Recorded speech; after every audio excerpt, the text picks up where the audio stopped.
कर्माला मानणारा मी माणूस आहे. 2009ला माझ्याकडे काय होतं? ग्रामपंचायतीची सुद्धा निवडणूक न लढलेला या ओमराजेला बाळासाहेबांनी आणि उद्धव साहेबांनी आमदारकीचं तिकीट दिलं. 2009ला मी विधानसभेला निवडून आलो. 2014, 19 आणि 24ला पुन्हा लोकसभेवर देशाच्या सर्वोच्च सभागृहात नेतृत्व करायची संधी मला शिवसेनेने दिली. ज्या माणसाच्या पाठीशी कोणीच नव्हतं त्या माणसाच्या पाठीशी बाळासाहेब आणि उद्धव साहेब उभे राहिले. त्यांना सोडण्याचं कारण काय? मला फक्त काही पैशांसाठी, पदासाठी मी जर त्यांना सोडलं तर माझ्या मतदारसंघातल्या लोकांना मी कुठल्या तोंडानं सामोरं जाऊ?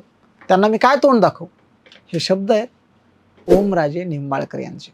मागे एका मुलाखतीत त्यांनी वापरलेले हे शब्द चांगलेच व्हायरल झाले आणि एक निष्ठावान शिवसैनिक कसा असतो असं विचारत लोकांनी सगळीकडे तो व्हिडिओ शेअर केला. मागच्या वर्षी पूर आलेला असताना पुरात उतरून मदत करणारा खासदार, शिवसेनेचा सच्चा शिवसैनिक म्हणून ओमराजेंवर कौतुक जे आहे ते केलं गेलं. फार कौतुक झालं. रात्री 12ला कॉल केला तरी हा माणूस फोन उचलतो असं म्हणणाऱ्या ओमराजेंचा कालपासून फोन मात्र नॉट रिचेबल झालाय. काही म्हणतायत त्यांनी फोन स्वतःहून बंद केलाय, तर अनेकांचं म्हणणं आहे नाही, त्यांनी आता मोबाईल कंपनीच बदलली आहे. सिम कार्ड बदलणाऱ्या ओमराजे निंबाळकरांनी का आपला पक्ष बदललाय?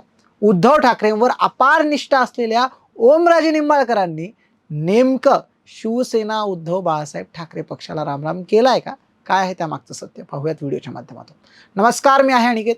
तुम्ही पाहताय न्यूज टापू.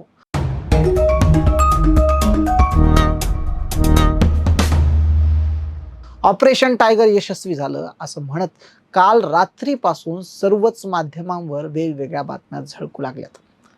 ऑपरेशन टायगर म्हणजे 9 पैकी 6 खासदार किमान एकनाथ शिंदेंना फोडायचे होते आणि त्या 6 खासदारांचा वेगळा गट स्थापन झालाय अशा सुद्धा बातम्या सध्या माध्यमांमध्ये येत आहेत. लोकसभा अध्यक्ष ओम बिर्ला यांच्या भेट घेऊन त्या 6 खासदारांनी आपला स्वतंत्र गट स्थापन केल्याचं सांगण्यात येत आहे आणि त्या 6 खासदारांमध्ये एक नाव सर्वात धक्कादायक मानलं गेलं आणि ते नाव होतं धाराशिवचे खासदार ओमराजे निंबाळकर. 3.5 लाखाहून अधिकच्या लीडनं निवडून आलेला, केवळ महाराष्ट्रातच नव्हे तर भारतात चांगल्या लीडनं निवडून येणाऱ्या खासदारांपैकी एक असलेल्या धाराशिवच्या ओमराजे निंबाळकर यांनी ठाकरेंची साथ सोडली आहे असं माध्यमात येत आहे. परंतु ओमराजे खरंच चुकलेत का? असं कुठलं कारण होतं ज्यामुळे ज्यांच्या निष्ठेचं उदाहरण सांगितलं जायचं, ज्यांच्या निष्ठेची उदाहरणं दिली जायची, त्या ओमराजेंनी ठाकरेंची साथ सोडली? हे तेच ओमराजे निंबाळकर आहे ज्यांच्या वडिलांची हत्या झाल्यानंतर, जेव्हा हे अवघे 25-26 वर्षांचे होते, जेव्हा हे पहिल्यांदा ज्या व्यक्तीनं कधी ग्रामपंचायत सुद्धा पाहिली नव्हती, वडिलांची हत्या झाल्यानंतर त्या व्यक्तीला न्याय देण्याचं काम, त्याला त्या मैदानात उभं करण्याचं काम याच उद्धव ठाकरेंनी आणि बाळासाहेब ठाकरेंनी केलं होतं. त्या ओमराजेंनी उद्धव ठाकरेंची साथ का सोडली? ज्यांच्या निष्ठेचं उदाहरण अख्ख्या धाराशिवमध्येच नाही तर महाराष्ट्रात दिलं गेलं. एक सच्चा शिवसैनिक कसा असावा, पुरात उतरून मदत करणारा, अर्ध्या रात्री लोकांचे फोन उचलणारा असा व्यक्ती आपल्याच वडिलांच्या जे ज्यांना ते हत्यारे म्हणतात, ज्यांना ते दोषी ठरवतात, त्यांच्यासोबत आता महायुतीत सामील होणार आहे का? जे राणा पाटील, ज्यांचे वडील पद्मसिंह पाटील यांच्यावरती खुनाचा आरोप करतात, ज्यांना आता शिक्षा होणार होते, शिक्षा सुनावणार होते 15 तारखेला, आता 20 तारखेला त्याचा अंतिम निकाल घोषित होणार आहे. 20 तारखेला तो निकाल सांगणार आहे. आता जर उद्या निकाल यांच्या बाजूने लागला, ओमराजेंच्या बाजूने लागला आणि पद्मसिंह पाटलांना जर दोषी ठरवण्यात आलं, तर महायुतीचे आपचे मित्रपक्ष म्हणून ते आता राणा पाटलांच्या मांडीला मांडी लावून बसणार आहेत का? असे अनेक प्रश्न येणाऱ्या काही काळात उपस्थित होत आहेत, होतील. कारण आहे ते म्हणजे ओमराजे निंबाळकर यांनी शिवसेना उद्धव बाळासाहेब ठाकरे पक्षाची सोडलेली साथ. नेमकं काय कारण आहे? त्यातलं पहिलं कारण असं म्हटलं जातं की सध्या निधीची कमतरता आहे, धाराशिवमध्ये विकास होत नाही आणि विकासासाठी आम्ही ठाकरेंची साथ सोडून शिंदेच्या बाजूने, एनडीएच्या बाजूने जाणार आहोत. दुसरं कारण असं सांगितलंय की त्यांच्या भावाचं काहीतरी प्रकरण आहे म्हणे आणि म्हणून दबावामध्ये ते जात आहेत. तिसरं कारण तर अजूनच वेगळं सांगितलंय, जर त्यांच्या वडिलांना न्याय मिळवून द्यायचा असेल तर त्यांना शिंदेसोबतच यावं लागेल. जर तो निकाल, म्हणजे यांचं असं म्हणणं आहे काही लोकांचं की न्याय व्यवस्थेत जर तुम्हाला न्याय पाहिजे असेल तर तुम्हाला महायुतीमध्ये यावं लागेल, त्याशिवाय तुमच्या प्रकरणाचा निकाल सुद्धा लागणार नाही, असे काही लोकांचं म्हणणं आहे. अशा सुद्धा प्रतिक्रिया येत आहेत. खरंच या संदर्भात ही अशी सगळी कारणं असतील का? काय कारण असेल नेमकं की ओमराजेंनी उद्धव ठाकरेंची साथ सोडली? ओमराजे निंबाळकर ज्यांच्या निष्ठेची उदाहरणं अजूनही दिली जातात, ज्यांना म्हणायचं की ह्या व्यक्तीसारखी निष्ठा असावी, ह्या व्यक्तीसारखा कडवट शिवसैनिक मिळणार नाही.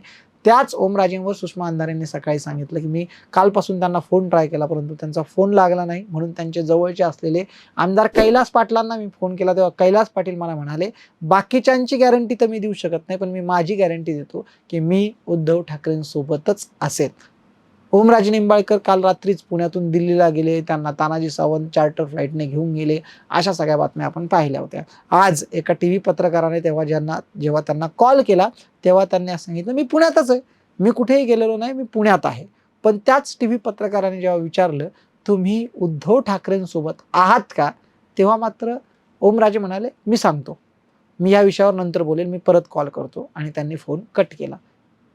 मी पुण्यात आहे हे सांगणाऱ्या ओमराजेंना मी उद्धव ठाकरेंसोबत आहे असं एक वाक्य म्हणण्यासाठी काय नेमकं अडलं होतं? आणि जर त्यांनी तेवढं एक वाक्य जरी म्हटलं असतं, तरी जो रोष आज समाज माध्यमांमध्ये पाहायला मिळतोय, जो रोष त्यांच्या फेसबुकच्या पोस्टच्या खाली कमेंट्समध्ये पाहायला मिळतोय, तो रोष कदाचित त्यांच्या विरोधात पाहायला मिळाला नसता. परंतु या त्यांच्या आजच्या वाक्यावरून, त्या पत्रकाराशी झालेल्या संवादावरून ही गोष्ट फिक्स झाली आहे की त्यांनी ठाकरेंची साथ सोडली आहे. कुठल्या कारणासाठी? निधी, भावांचं प्रकरण, काही आर्थिक कारण, की आपल्या वडिलांना न्याय मिळवून देण्यासाठी? आणि जर वडिलांना न्याय मिळवून देण्यासाठी महायुती द्यावा लागत असेल, तर मात्र मग या सगळ्या संशयाच्या भोवऱ्यात आपली न्यायव्यवस्था सुद्धा येते आहे. संजय राऊतांनीच या संदर्भात विधान केलं होतं. संजय राऊतांनी न्यायव्यवस्थेवर प्रश्न उपस्थित केले होते. आता 9 पैकी 6 खासदार पुन्हा ठाकरेंना सोडून जात आहेत. मागच्या वेळी काँग्रेससोबत आमचं पटत नव्हतं. काँग्रेसच्या आम्ही निवडणुका मोदींच्या चेहऱ्यावर लढल्या होत्या आणि म्हणून आम्हाला ते नंतर काँग्रेससोबत गेले म्हणून आम्ही बंड केला, असं म्हणणारे खासदार आता काय कारणं देतील? आता तर निवडणूक सुद्धा उद्धव ठाकरेंच्या चेहऱ्यावर झाली होती. आता तर ते भाजप विरोधात लढलेले होते. आता तर त्यांना लोकांनी मतदानच मुळात महाविकास आघाडीसाठी केलं होतं. आता ते जनमताचा अनादर करून ते दुसरीकडे जात आहेत का? ते महायुतीत जात आहेत का? आणि आता काय कारणं देतील? अतिशय बालिश अशी कारणं काही लोकांनी सांगितलेली आहे, जी माध्यमात फिरतायत. कोणी म्हणालं मला बर्थडेला विश केलं नाही. कोणी म्हणालं मला माझ्या पत्नीचं आजारी असताना मला विचारलं नाही. कोणी म्हणालं मला विचारतच नव्हते. माझ्याशी काही संवादच ठेवला नाही. म्हणजे रुसलेल्या बायकोपेक्षा सुद्धा अत्यंत बालिश अशी कारणं या खासदार महोदयांनी दिल्याची असल्याची चर्चा माध्यमात आहे.